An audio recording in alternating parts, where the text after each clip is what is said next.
सर्वेत्र सुखिनः सन्तु सर्वे सन्तु निरामया सर्वे भद्राणि पश्यन्तु मा कश्चित् दुःखमाप्नुयात्। सभी व्यूअर्स, एनडीएस साधक एवं सर्व एनडीएस के प्रचारक सभी को जय तंदुरुस्ती। एनडीएस की साधना जो सर्वश्रेष्ठ साधना है, सर्व सुखों को प्राप्त कराने वाली है। इस सृष्टि के ऊपर कोई ऐसा सुख नहीं है जो इस आहार की साधना करने से साधक को प्राप्त न हो। और ये साधना ऐसी है जो घर बैठे बैठे और कहीं भी की जा सकती है। यूं तो देखने में बहुत सहज और सरल साधना है। अपक्व भोजन, प्राकृतिक भोजन, सन कुक्ड फूड, उनको आहार में लेना है। जब भी भूख लगे, प्यास लगे तो ऐसी प्राकृतिक चीजें जिनको गर्म न किया गया हो, उसमें कोई प्रोसेस ना की गई हो, इसमें मसाले डाले न गए हो और सीधा ही हम उनका प्रयोग करें, तो ये साधना धीरे धीरे आगे बढ़ती जाती है। तो इनसे हमारे अंदर देवी गुणों की जागृति अपने आप होती है। जैसे असंतुष्टता असुरों की निशानी है और संतुष्टता देवों की निशानी है। तो हम अपने जीवन का पूरा कच्चा चिट्ठा जब निकाले कि हमारे जीवन में कितनी असंतुष्टता है। अगर आप अंदर से असंतुष्ट है, हाँ, तो अभी पैसे कमाना बाकी रह गया है, अभी शादी मुरादियों में आना जाना बाकी रह गया है, कहीं भी हमारी मन की ये वृत्तियां हैं वो उन चीजों से जुड़ी हुई है, हमारे अंदर राग की निवृत्ति नहीं हुई है, तो कितना भी नाम जप कर ले, कितना भी तीर्थ स्थानों में घूम ले, कुछ होने वाला नहीं है। जो ब्रह्मांडे सो पिंडे, हमारे पिंड के अंदर ही पूरा ब्रह्मांड है। हम कहते हैं कि तीर्थंकर हम ही हैं। अगर हमारे अंदर की जो शक्तियां जागृत हम करें तो हमारे दर्शन मात्र से, जैसे परमात्मा के देवताओं के दर्शन मात्र से सभी जो साधक गण हैं उनकी मनोकामनाएं पूर्ण होती है, वैसे ही हम ब्रह्मा कुमारी में तो लक्ष्य दिया जाता है कि जो हम बाहर परमात्मा को, देवताओं को ढूंढते हैं, वो देवताई संस्कार आपके अंदर ही है। और अगर आप अंदर से उन संस्कारों की जागृति कर लेते हैं तो आप ही इस कलयुग के अंत चरण के चलते फिरते चैतन्य मूर्त देवताएं ही है। लेकिन स्वयं की पहचान खुद को करनी पड़ेगी। जैसे कोलसा होता है, वो जब उसके आगे पीछे वो झंक जैसा लग जाता है, काला कलर उसके आगे पीछे आ जाता है, तो हम समझते हैं कि कोयले का कलर काला है, वो गर्म है, भट्टी से निकाला हुआ है। अगर उनको थोड़ा सा यूं घिसेंगे तो पता चलेगा कि अंदर से वो लाल है। हमारी आत्मा में ऊपर माया का आवरण इतना चढ़ गया है कि अंदर से जो सोना है, जो कीमती चीज है, हमारी चेतना है, उस चेतना के सारे आवरण, जो अच्छे संस्कार है, वो दब गए हैं। उनको जगाने के लिए पहले तो उनके ऊपर से आवरण निकालने पड़ेंगे, और आवरण निकालने के लिए इस सृष्टि के ऊपर अनेक विधि विधान है। तो उस विधि विधान से जब हम चलते हैं तो इसमें कोई लोग सक्सेस होते हैं, कोई नहीं भी होते हैं। गुरु की आवश्यकता रहती है किसी भी प्रकार की विद्याओं में आगे बढ़ने के लिए।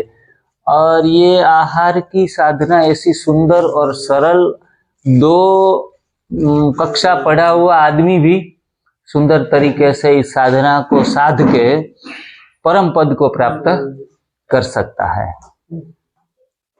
जो भी आध्यात्मिक साधना के साथ आप जुड़े हुए हैं, वो चाहे स्वामी नारायण हो, वैष्णव हो, ब्रह्मा कुमारीज हो, या फिर अपने अपने अंगत सदगुरुओं के शरण में आप साधना कर रहे हैं, तो उस साधना को अगर आप भोजन परिवर्तन जब तक नहीं किया है और आध्यात्मिक रास्ते पर चलते ही रहे, चलते ही रहे, चलते ही रहे। 10 साल हो गए, 20 साल हो गए, तो वो आपने कहानी सुनी है, वो घास, वो बेल होता है ना, इसको क्या कहते हैं, घानी का बेल।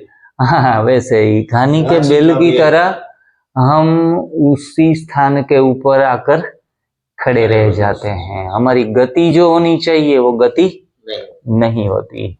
भगवान की माला जप किया और फिर पाव भाजी खाई, पकोड़े खाए, लड्डू खाए, मोतीचूर के लड्डू खाए, फलाने लड्डू खाए। प्रसाद भी इतने प्रकार के होते हैं जिसमें अनाज और दालों का भरपूर मात्रा में उपयोग करते हैं। अभी तो ऐसे चलन भी निकला है कि जब गणेश चतुर्थी हो या नवरात्रि हो, तो उसी अवसर के ऊपर जब लोगों को इकट्ठा करके भोजन खिलाते हैं, उसमें हम पहले देखते थे कि गांठिया और बूंदी वैसा कुछ खिलाते थे।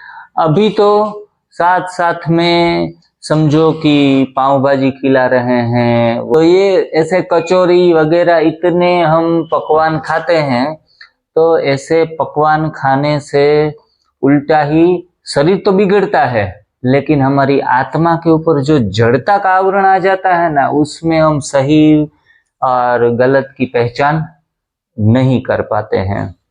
और कहा जाता है कि आपके जीवन का उपदेश किसी काम का नहीं है, आपके जीवन में आप क्या किस प्रकार से जी रहे हैं, तो ये हमारा जो जीवन है वही हमारा उपदेश है। वैसे सारे नीति नियम हम अपने जीवन में धारण करके आप जाएंगे तो ये काम हमारे लिए आसान हो जाएगा। हमारी वाणी में परमात्मा प्रभाव छोड़ने लगेगा। बाकी तो बड़े बड़े साधु संत, कोई कोई फकीर ऐसे भी आए हैं। अभी हम एक मुलाकात करने के लिए गए थे आश्रम में, तो मैंने कहा कि भाई कच्चा भोजन ही सर्वश्रेष्ठ है, और पहले के जमाने में साधु संत ऋषि मुनि कच्चा भोजन ले रहे थे। तो बोले कि भाई जी, आपकी बात सुनने के लिए हमारे पास टाइम नहीं है। हमारे भक्तगण के लिए हमें लड्डू तैयार करने हैं, उसके लिए ये तैयार करना है, ये मिष्टान तैयार करना है। तेल भी लगभग 10-20 डब्बे भरे थे तेल के, और इतने मेवे मिष्टान जो हम घर पे भी नहीं खाते हैं, वे आश्रम पे खुद खाते हैं, दूसरों को खिलाते हैं। पेट भी बड़ा हुआ, बीमारियां भी अंदर शरीर के अंदर। तो ये साधुत्व, ये संतपना ये किसी काम का नहीं है। योगी जो है, कहते हैं कि जो योगी वह कभी न रोगी। जो योगी वह है जो रोगी नहीं है। अगर आपको रोग है शरीर में, अभी आत्मा की यात्रा करने की बात तो दूर रही, आप शरीर को साधने में भी असमर्थ हैं, तो फिर आत्मा की यात्रा आप ऊपर नहीं उड़ सकते। शरीर में हल्कापन आएगा, शरीर में जड़ता कम होगी, अनाज और दालों का सारा कचरा धीरे धीरे करके, ये सारा कचरा भी निकलेगा 6-8 महीने में, साल भर भी लग सकता है। धीरे धीरे करके हमारे हर एक सेल्स से ये सारी चीजें निकलती जाती है। जैसे जैसे सेल्स में से ये जो अनाज और दालों का किचड़ा निकलेगा, आपका शरीर हल्का होता जाएगा, उड़ने लगेंगे, जंप लगाने में समर्थ हो जाएंगे। अभी भगवान जी भाई ने कहा कि जब आपको पेड़ के ऊपर चढ़ने का मन हो जाए, तब समझना कि आप अभी शुद्ध हो गए हैं। मैं अभी हमारे वहां आम का पेड़ था, तो मैं काफी सालों से 15-17 सालों से कभी पेड़ के ऊपर नहीं चढ़ा था। उसमें आम उतारने थे तो फिर कोई बच्चे लोगों को हम बुलाते थे। उसी टाइम मैंने ट्राई किया कि चलो आज तो मेरे को इस वृक्ष के ऊपर चढ़ना है। आखिरी डाली तक मैं गया, सारे वृक्ष के आम मैंने उतारे खुद, और बड़ी आसानी के साथ नीचे आ गया। इतना शरीर हल्कापन में देखकर महसूस किया कि अभी तो मैं जवान फिर से दिन ब दिन होता ही जा रहा हूँ।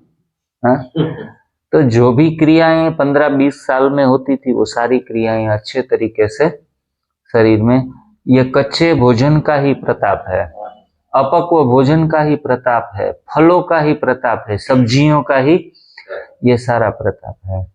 और हमने कभी इनका महत्व नहीं जाना। हमें कोई गोभी दे या गाजर दे तो उनका हम मसाले डाल के, तेल बेल डाल के ऐसा व्यंजन बना देते हैं कि उसमें गाजर का स्वाद हमें कहीं भी देखने को नहीं मिलता। ऐसे कोई काजू किशमिश या मध वगैरह डाल के मीठापन ला के ऐसे व्यंजन भी हम बना देते हैं, और शुगर भी इतना बहुत कुछ डालते हैं। और ऐसा व्यंजन थोड़ा भी अगर खा लिया तो समझो कि शुगर का आना निश्चित ही है, शुरू हो जाती है शुगर के प्रॉब्लम सब कुछ। 25-30 साल के बाद सारी समस्याओं के साथ हम 50-60 साल तक तो जी लेते हैं। लेकिन नई भोजन प्रथा का आविष्कार 30 साल से चौहान सर ने जो एकदम से सिस्टमेटिक दिया है, उस चीज का हम फॉलो अप नहीं ले पा रहे हैं। क्यों? हम इस शरीर में, इस जीभ के, इन इंद्रियों के गुलामी में जी रहे हैं, गुलाम होकर जी रहे हैं। हमारी आत्मा राजा है, हाँ राजा है। हमारा मन बुद्धि वो सब मंत्री वगैरह का काम करते हैं। आत्मा को राजा के स्थान पर बिठाया गया है। लेकिन स्वाद के गुलाम होने से आंखों से भी हम भोजन को ग्रहण करते हैं, आंखों से सूक्ष्म जो आहार कहा जाता है। कान से कोई भजन सुने तो ये भी आहार है हमारा, हाँ। कोई निंदा कुथली सुने तो वो भी गलत आहार है हमारा। तो इंद्रियों का शुद्धिकरण भी अपक्व भोजन लेने से अपने आप धीरे धीरे हो जाता है। जब हम किसी के अंदर संस्कार परिवर्तन और उनका जीवन परिवर्तन करना चाहते हैं तो उनको कृपया बोध न दे, उपदेश न दे, क्योंकि उनका भोजन अगर आप परिवर्तन कर देंगे ना तो धीरे धीरे धीरे धीरे करके 6 महीना होगा तो वैसे लोग हरि भजन में लीन हो जाते हैं। तो न उनको ईर्षा द्वेष, जो मनुष्य आत्मा के रिपु कहा जाता है, दुश्मन कहे जाते हैं, तो उनसे खुद का अधपतन होता है, उसके कुटुंब का भी खुद अधपतन करते हैं, समाज में भी नेगेटिव वाइब्रेशंस फैलाते हैं। और जब ये सारी चीजें, कई लोग साधक गण जो हैं वो कहते हैं कि भाई जिग्नेश भाई ये हमें 3-4 महीने हमने कच्चा भोजन लिया तो अभी तो हमें रामायण पढ़ने का मन होता है, महाभारत पढ़ने का मन होता है, सत्संग में जाने का मन करता है। जो लोग दारू पी रहे थे, जो लोग मांस मच्छी मटन खा रहे थे, वैसे वैसे लोग इधर आते हैं, उनका धीरे धीरे करके रोग चले जाते हैं। लेकिन बाद में 3 महीने के बाद ये कहते हैं कि अभी वो खाने का तो मन नहीं करता, लेकिन हमारी ज्ञाति भी बहुत नीची है, फिर भी हमें एक आध्यात्मिक रास्ते पर अपने आप आंतरिक स्फुरना, सेल्फ इंट्यूशन होता है।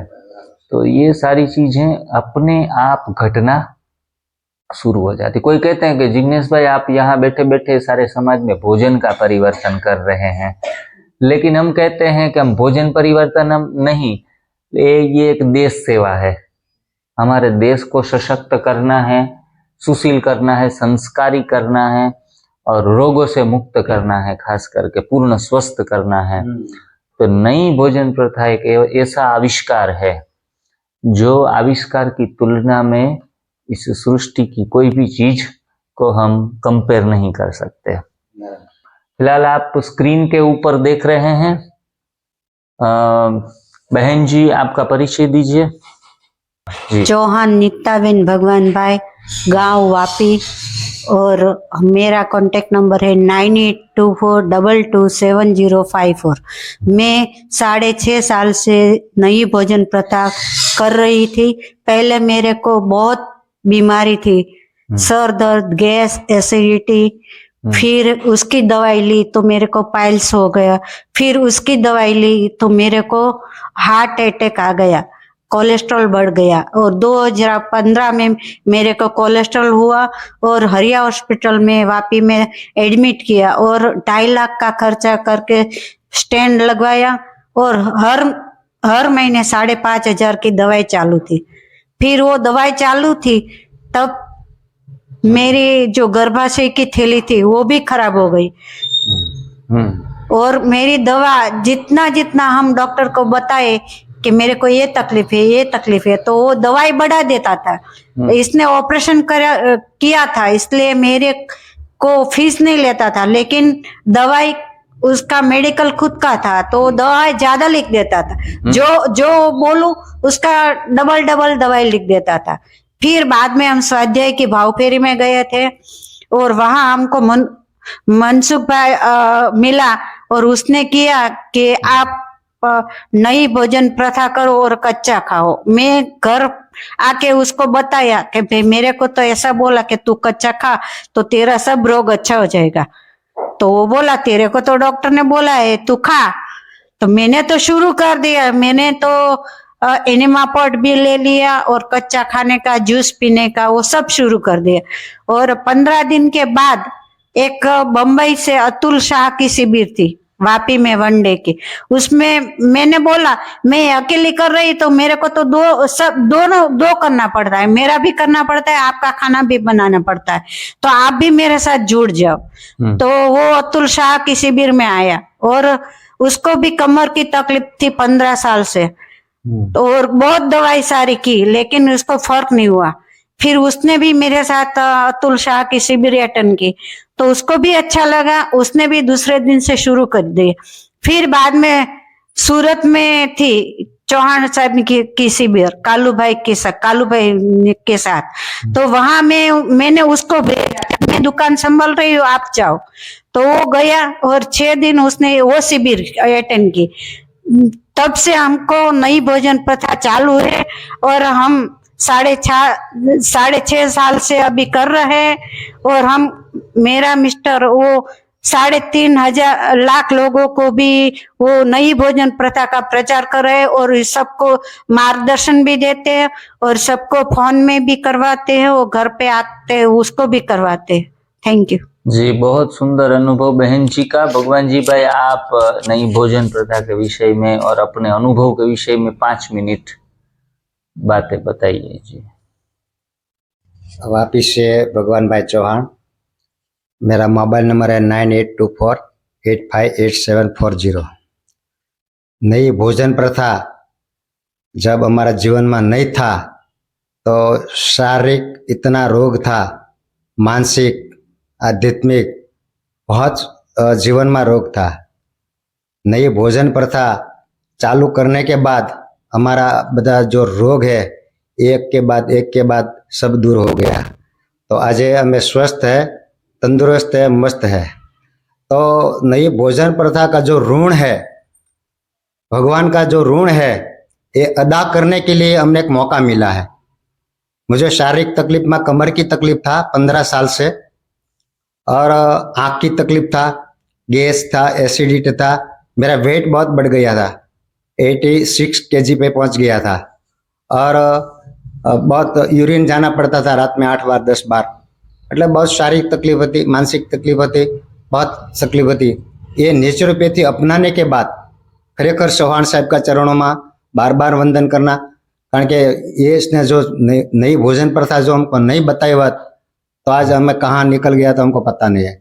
तो आज ये नई भोजन प्रथा करने के बाद हमारा शरीर तंदुरुस्त हो गया है, आध्यात्मिक में हमारा जो मन है वो भी बढ़ गया है।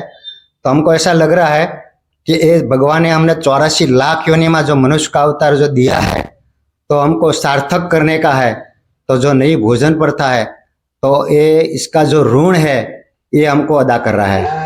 तो नई भोजन प्रथा सब करे और जीवन तंदुरुस्त बनावे और तुषंती से रमनती चो हमारा जो जीवन है ये भगवान खुद स्वीकारे ऐसा जो बनाना है। तो सब लोगों ने नई भोजन प्रथा अपनाने की जरूरत है। तो सब लोग नई भोजन प्रथा अपनावे और दवा वगैरह की जो दुनिया है ये हमारा संकल्प है। 2-3 दिन पहला हमारा 1 महीना पूरा हुआ और मैं और मेरा पप्पा दोनों है हमने नेचर भोजन, हमने कोई रोग नहीं है फिर भी नेचर भोजन जो पालक है, धनिया है, ककड़ी है, ये बिना प्रोसेस कम प्रोसेस करने 1 महीना हमने ये सिस्टम किया है।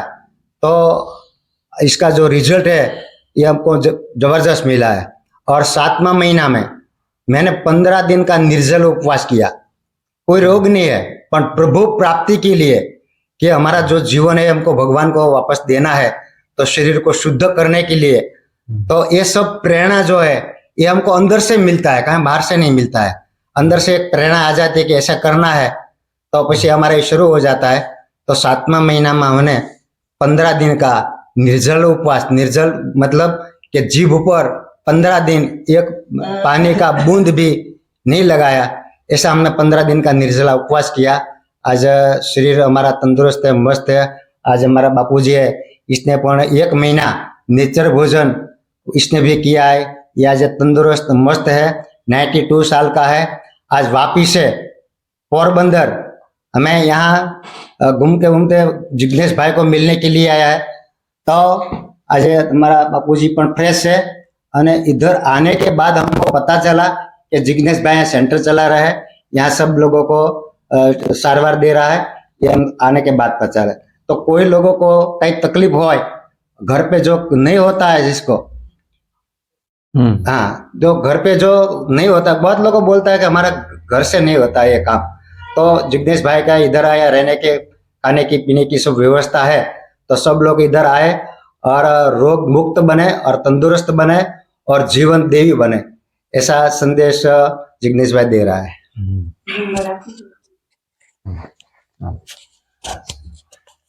अभी बच्चे हैं या बूढ़े हैं या जवान हैं, सभी के लिए एनडीएस प्रथा है।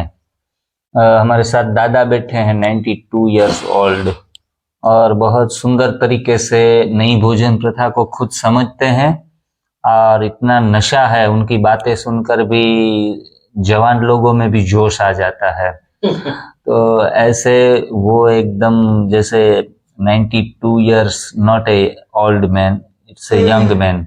तो ऐसे तो काफी सारे लोग जो बूढ़े हैं, लेकिन वो बूढ़े की श्रेणी में। अभी एक बहन जी, माता जी को मैंने कहा कि आप जैसे बूढ़े लोगों को क्या संदेश देना चाहेंगी, तो माता जी कहती है कि मुझे बूढ़ी क्यों बोला आपने। तो एनडीएस के साधक को बूढ़ा रहना भी पसंद नहीं, कोई बोले तो भी पसंद नहीं। ऐसे दादा हमारे साथ जुड़े हैं एनडीएस के, और उनसे भी 2 बातें हम सुनेंगे। आप थोड़ा एनडीएस के बारे में बताओ। चौहान साहब ने कोटि कोटि नमस्कारो, कोटि कोटि नमस्कारो। પછી હવે આ નવી ભોજન પ્રથા અપનાવી છે તે અમારા ભાઈને 15 વર્ષ કરીને દુખાવો રહ્યો છે, પણ સારો થાય નહીં।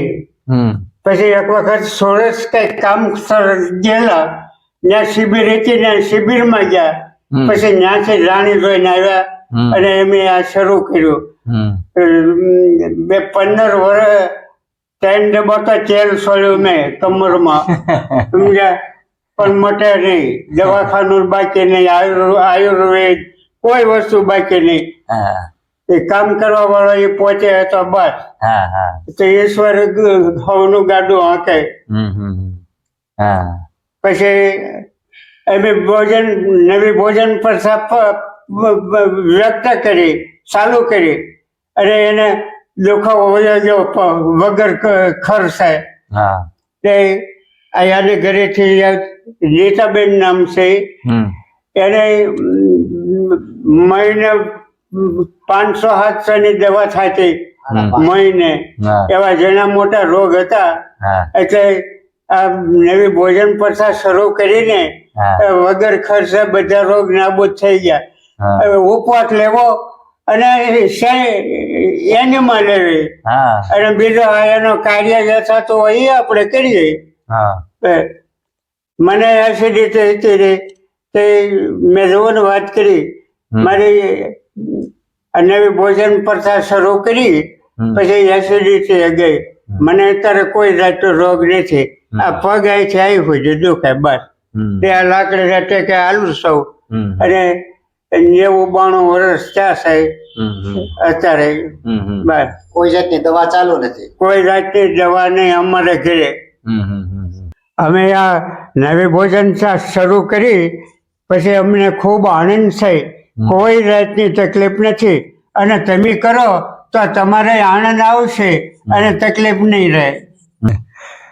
और हमारे यहाँ गेस्ट आए हैं, आप स्क्रीन पर देखते हैं, मंजूबेन पटेल जो यूके से हैं, अस्मिताबेन जो आनंद के पास में जो छोटा सा गांव है वहाँ से आए हैं, और धीरू भाई जो काफ़ी आनंदित है, खुश मिजाज हैं और नई भोजन प्रथा को अच्छे तरीके से समझे हैं और बहुत अच्छे तरीके से फॉलो अप लिया है. यहाँ आए हुए 3 दिन हुए हैं. धीरू भाई, 3 दिन में आपका एनडीएस का अनुभव किस प्रकार से रहा, वो थोड़ा सा 2-4 लाइनों में बताइए. मुझे मेरा दीकरा है यूएसए, इसने वीडियोग्राफी और ये वीडियो डाला मेरे मोबाइल में, और बाद में मैंने 1 घंटे तक ये वीडियो ध्यान से सुना. उसमें यहाँ पोरबंदर के जिग्नेश भाई था, वो सब उसका पूरा ध्यान से सुना. तो मुझे फिर ऐसा लगा कि मेरा ये सब डायबिटीज है, बीपी है और नसों का प्रॉब्लम है और भी एक रोग है, तो सभी रोगों का निवारण है ही नहीं. ज्यादा से ज्यादा महीने में 1500-2000 की तो दवा खाता हूँ. और मेरी वाइफ को भी, अस्मिता को भी डायबिटीज है, उनको भी डायबिटीज 300 रहता था. मुझे भी डायबिटीज है, साथ में मुझे कम है, 200 रहता है, 150 रहता है, ऐसा रहता है. फिर यहाँ 20 तारीख शाम को मैं आ गया. गाड़ी चलानी थी नहीं, लेकिन फिर चला करके आ गया धीरे धीरे. और हम दोनों साथ में आए और जिग्नेश भाई को मिले, उसकी बातों सुनी. मेरा दीकरा है लड़का, वो 1 साल से फोर्स कर ज्यादा कि तुम ग्रीन भोजन प्रथा यजमाओ, नई भोजन प्रथा यजमाओ, ग्रीन जूस पियो, ग्रीन फल फलादी खाओ, खाना बंद कर दो. वो 7 दिन तो हमने ऐसा भी किया, 6-7 महीने पहले किया ना, और फिर बंद कर दिया. तो इसका रिजल्ट तो मिला नहीं, लेकिन ये 3 दिन हुआ. हमें चाय बिना तो चलता ही नहीं था. सुबह 5:30 बजे उठूं तो पहली चाय तैयार हो जाए, बाद में उठता था और पी लेता. वो अनाज तो खाना पड़ता है, दाल भात रोटी साग, खिचड़ी कढ़ी साग, और सब खाते थे. लेकिन यहाँ आने बाद 3 दिन बाद यहाँ आके बैठे, जिग्नेश भाई आया सर, और उसने सारी ये प्रणाली का समझाया हमने, और उसने हमें खूब सरस रीते फॉलो किया और हमने भी फॉलो किया. उसने जो बोला वो हमने सुना. एक बहन भी लंदन से आए हैं, वो भी हमारे साथ है, और ये सभी मिलकर हमें 3 दिनों से यहाँ है और ये नई भोजन प्रथा अपनाई है. उनको ज्यादा फायदा हुआ है और 1-1 किलो वजन तो उतर गया है. और डायबिटीज मेरी वाइफ का जो आता था 301 पर गई काल हमने उसको टेस्ट किया तो 160 आया, 136 आया था, और मेरा 105 आया था. वो नई भोजन प्रथा बहुत अच्छी है. हम परसों जाने वाले, लेकिन हमने उसको प्रॉमिस दिया कि हम घर जाके उसको फॉलो करेंगे. बने जब तक बने, उसने बोला है 3 महीना तो कंटिन्यू करना है, तो बने तक हम जितना बने उतना हम उसको फॉलो करेंगे. और ये बहुत अच्छे है. मैं सभी को आपको जानकारी लेके कहता हूँ, कोई नई भोजन प्रथा आप अजमाए और जीवन बचाए. जी, बहुत अच्छा, बहुत सुंदर दिव्य अनुभव. और जो भी फॉलो करता है वही यही बातें करता है. अभी बहन जी मंजूबेन, आप यहाँ किस प्रकार से, यहाँ का इंट्रोडक्शन पोरबंदर का हुआ, किस प्रकार से आई, थोड़ी सी अपनी कहानी. मेरा नाम मंजूबेन पटेल है, मैं लंदन से आई हूँ. मुझे मेरी नीस ने बताया ये नई भोजन प्रथा जरूर ट्राई करो. मुझे इधर 3 दिन हुआ. 3 दिन में 2 kg मेरा वेट कम हुआ और इधर आके बहुत अच्छा लगा. जिग्नेश भाई का बहुत अच्छा मार्गदर्शन है, इधर का स्टाफ भी बहुत फ्रेंडली है, और आई थिंक आगे भी करने की मेरी ख्वाहिश है. Thank you. जिग्नेश भाई के पास हम आए ना, तो पहला तो उसका स्टाफ है जो 4 लड़कियां है ना, वो उसको देखकर, उसकी सेवा को देखकर आधा दर्द खत्म हो जाता है. और तो ये सारी भोजन प्रथा हमने तो मेरी वाइफ को कल बोला, मैं तुम चली जाओ, मुझको खाना अच्छा लगता है, मैं 1 महीना बाद आऊंगा। घर जाके ऐसा बनाना है तो मैं आऊं, नहीं तो यार रह जाता हूँ। तो ये लड़की मीनाक्षी बहन है ना, वो भी और ये साथ मिलकर सभी लड़कियां बनाती है, बहुत अच्छा बनाती है। अब दाल भात रोटी साग तो हम भूल जाते हैं और खूब तंदुरुस्त शरीर हो जाता है। बस यही निवेदन है मेरा। और मेरे लड़के का भी मैं खूब आभार मानता हूँ। मैं सिवोल आणंद तालुका और पेटलाद तालुका और आणंद जिले का मैं व्यक्ति हूँ। मैं पूर्व सरपंच रह चुका हूँ गांव में, 30 साल रहा हूँ। डेयरी में चेयरमैन 15 साल रहा हूँ। लेकिन ये सभी को 2011 में छोड़ दिया और मेरा सदगुरु हरिराम बापा, उसकी सेवा का आश्रम है मेरे गांव में, उसमें मैं नेतृत्व करता हूँ। और ये हर रोज 15 दिन में भजन सत्संग का प्रोग्राम चलाता हूँ। हर बीज और पूनम भोजन सही चलाता हूँ। और ये फिर भी ये तकलीफ तो रहती है, क्योंकि मेरा सदगुरु ने कहा वो मैंने करा ही नहीं। 1 घंटे तक श्वासा का नाम लिया, मैंने लिया ही नहीं, वो मेरी खामी है। तो ये नवी भोजन प्रथा के साथ वो जी भगवान दास भाई ने बोला कि उसके साथ साथ आपको आत्मा का साक्षात्कार भी हो सकता है इस प्रदान में। अस्तु। जी बस। बहुत अगले वीडियो में कुछ नए विषय के साथ, कुछ नए लोगों के साथ फिर से मिलेंगे। तब तक आप सभी का धन्यवाद करते हुए और हमारी चैनल के साथ जुड़ने वाले आज वापी से और आणंद से और यूके से जो भी मेहमान आए हैं, उस सभी का धन्यवाद करते हुए आज का वीडियो खत्म करते हैं। Thank you very much.